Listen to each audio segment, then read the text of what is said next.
everybody, it's me Kenny K here, and I'm talking about a slasher movie that I thought I never seen, but when I put it on, oh yes, it's that movie. It's called. You have two names for it. Stage fright, but you see, you also have a slasher movie called Stage Fright from '86, an Italian movie, I believe. But this one is called Stage Fright. But the second name is uh, second name is, I believe, did it have a second name now? Oh, of course, I have to check if you don't mind. Sorry to do that, because if you want to see this movie, you have to know the second name. Its second name is Nightmares. That's right, Nightmares. Nightmares from 1980, aka Stage Fright from 1980.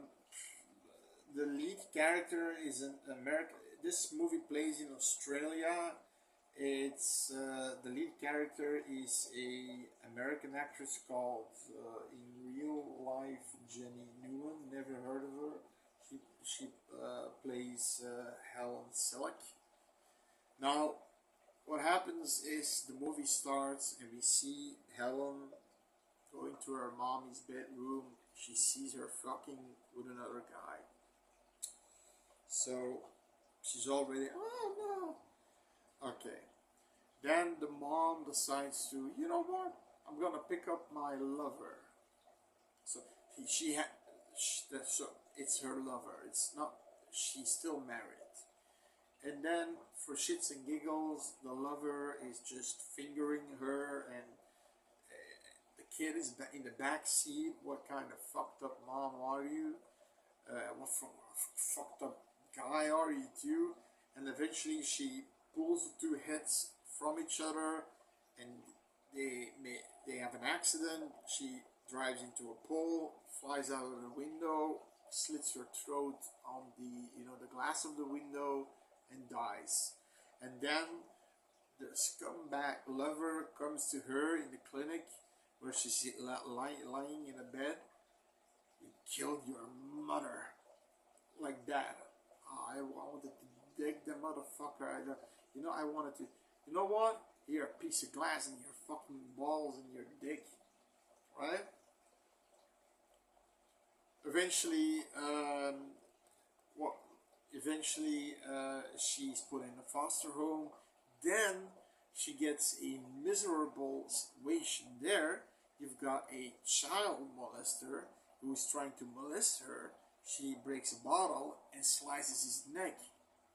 Good job. Good job, Helen. Good job. Then, present day, she's older, and she is auditioning for. She's auditioning. She's already accepted for a play, and it's like a horror satire play. What happens basically is the cast goes, they croak one by one, okay, but there is a pattern in there. So the two first people who die, so she constantly has, Helen has constant flashbacks towards the lover, with them having sex, the car scene. She's constantly having flashbacks. Then a guy, Terry, is interested in her, one of the cast members, and she's interested in him. But then she has these memories, and then she says, no, I can't. My mother will never allow it. And we know, and okay, the audience, Terry doesn't know, but we know her mom is dead, right? So eventually, she kind of succumbs for him and does go out with him. But there is this scene in the rain. You see a black gloved hand, like in Gyro movies, where the killer usually has a black gloved hand glove, and breaks a window, takes a shard of glass. You have a couple having sex. She slices the girl's tit. Then she slices the guy's dick, and then his gut, a stab in his gut. He's standing there. Ooh, you see dick and all. And then she's going after the girl, and she's like slicing, constantly slicing, and she eventually succumbs and falls, and then she gets stabbed like multiple times, and you hear a cackling sound like a witch, an older woman, and what happens then is, okay, like I said, at some point there's this scene where Terry is, because I'm already gonna spoil this movie because it's pointless to actually not spoil this movie. Very stupid, super stupid idea. It's a whodunit, but I like my whodunits that I can. That's why I like Scream. Scream is I think, the master of the whodunits, in my opinion. There's always two, usually, or three, at least one, but it's Scream did a who. I loved saying this man killed this. I always was wrong. I always was wrong. No, I'm bad whodunit guy. Wouldn't be a good detective.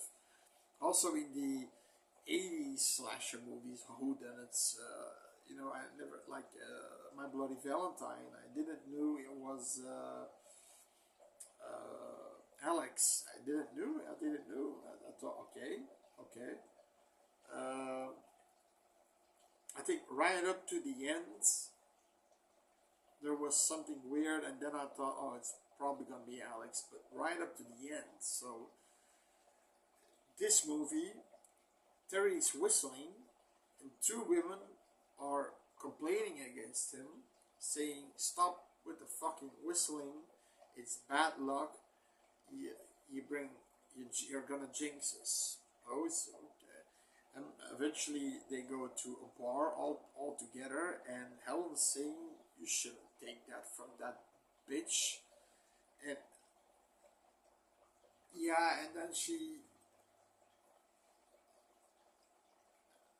I mean, okay, eventually, okay, they're going that bar, and he's going to apologize for the whistle, and Helen just gets the fuck away.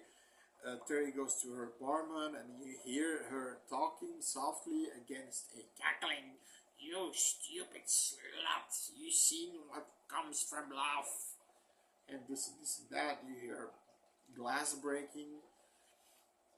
Eventually he goes away. Then they're on stage, and the director, who's a huge dick, by the way, he tells Helen, you look like a sad girl. Do you have any grief?" She says, "Yes." "Pull that grief out now." I said, "Now, girl." And then she starts to laugh at the same time and cry. And at the same time, we see a flashback of the sex scene again, and then again in the car, but also a flashback of the girl and the boy that were killed in the alley. She has a flashback of that too. So there you go. The killer is revealed. Because how in the fuck can she know that these people were dead. It wasn't even announced. They didn't know. She's the killer. Eventually, after that, she goes after the bitch who said to Terry, don't whistle, and she goes after her. She always breaks glass. You see her going after her. You hear her whistling just to, make her more afraid, because she's it's, I think it was a co-director, that woman that said don't whistle. She is scared of whistling, and she's whistling and then cackling, but it's her. It's Helen. You have this Clayton, and then you have this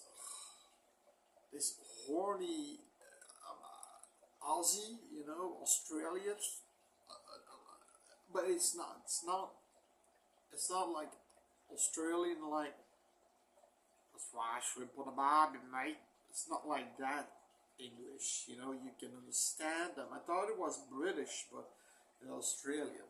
But he's horny as fuck. Then when the co-director gets killed, he gets questioned. He said, "I just wanted a shag." That's what it said. I just wanted a shag. That's like what is the guy's name? Shagadelic, baby. What Dr. Evil and Austin Powers. Yeah, Austin Powers. Okay. Oh, I just wanted to shag. I mean, look at her. She's a beautiful woman, isn't she? And she was, says the detective. But yeah, and then eventually they all die. It's a simple story. They all die. They all die. Like the guy who said, there's this reviewer. There's also this funny scene. You've got this reviewer, this homosexual reviewer, I think bisexual, because this guy, he writes review, and he's a known reviewer, and he's this guy who, if you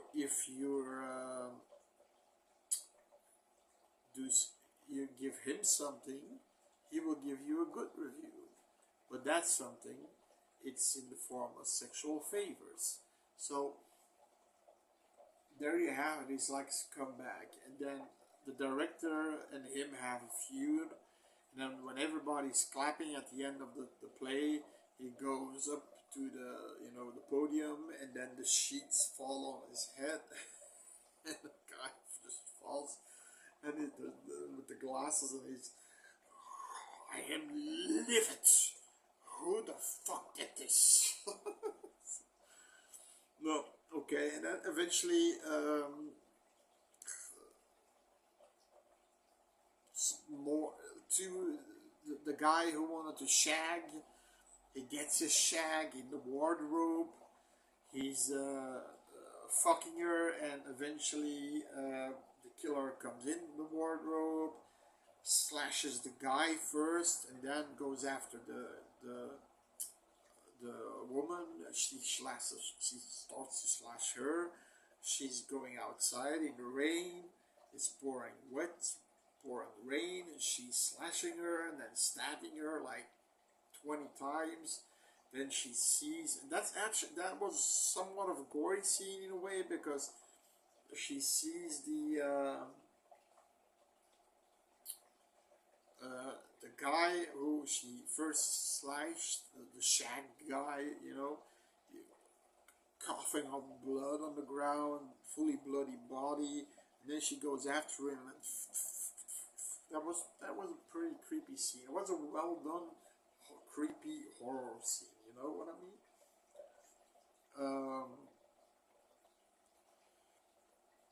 Like the reviewer too, he gets it. He gets a pretty cool kill. He gets a shard of glass right in his fucking head, and you see her really sawing it almost in. The director gets it too in a really stupid way, but okay, nobody saw it, so the, the theater is packed. Everybody's looking at the play. He's at the back seat and the on the hallway. You know, she stabs him from the back in the seat, and he's stabbed, and he sees, and he falls dead, and everybody thinks he's sleeping. So boom. Eventually, after that, one girl dies. Now, we all know it's Helen.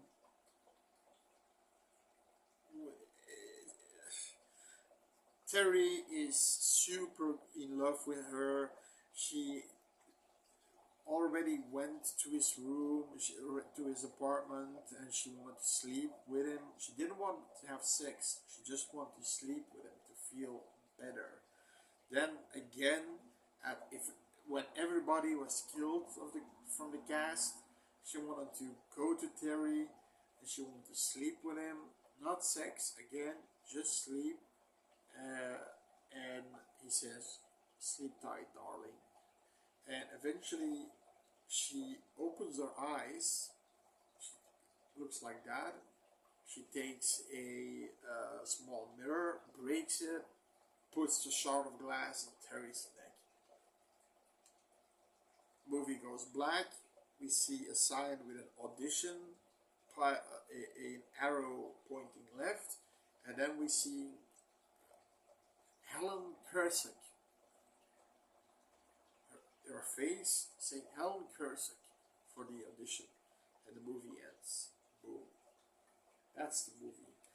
First of all, the negatives. The big negative for me is that they blow their wad way too early. 20 minutes in the movie, we already know who the killer is. 20 minutes, if that. 15 minutes. They even wanted to let us believe there is this Norman and Norma Bates thing going on, you know. Bullshit. Bullshit. Because she is having flashbacks of people. Every time, the more she kills, the more flashbacks of these people that she killed she has. So, bullshit. Utter bullshit. Because when somebody's getting killed, who's not there? Helen. So it's so in that regard, I did not like the movie because of that. The acting was okay. Was okay.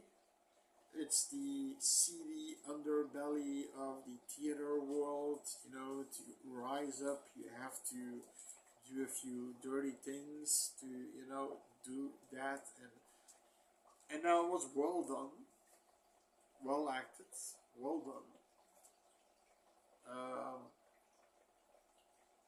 You got 10 kills. They're pretty much all the same, slash, always with a shard of glass. Like in Prom Night, the killer also used a shard of glass for 2 people, or to kill 2 people. Slash. You got a dick slash, you know, you've got the slash through the head.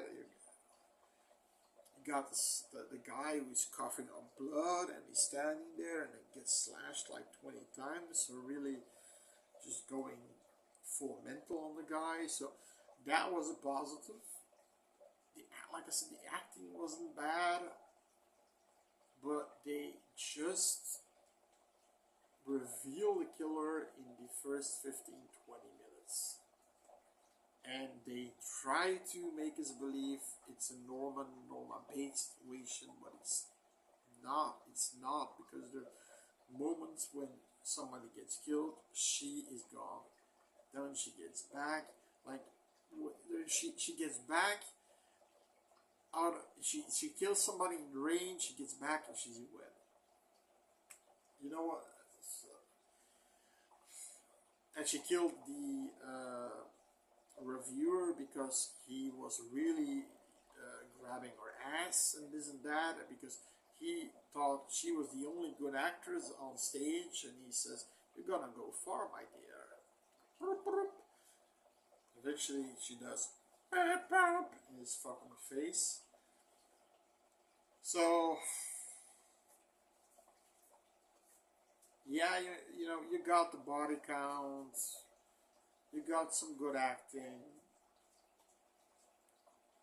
you learn about the seedy underbelly of the theater to rise up, because Melbourne is apparently like Broadway, but in Australia, you know, with theater, and everybody starts with theater and then becomes movie stars. So in if I'm giving it a 5 out of 10. It's a okay watch, but don't. I mean, you know the killer. It's. I want to give it a 4.5, but it's because of the fairly good acting, the huge body count, and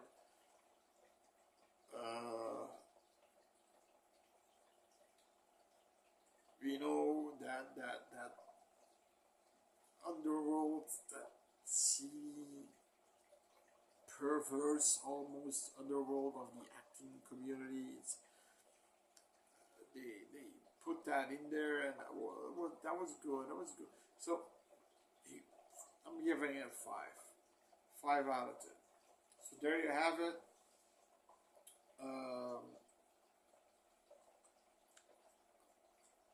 Give it a watch. You can, if you've never seen it, you can scratch off your list.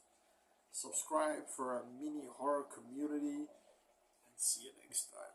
Bye bye.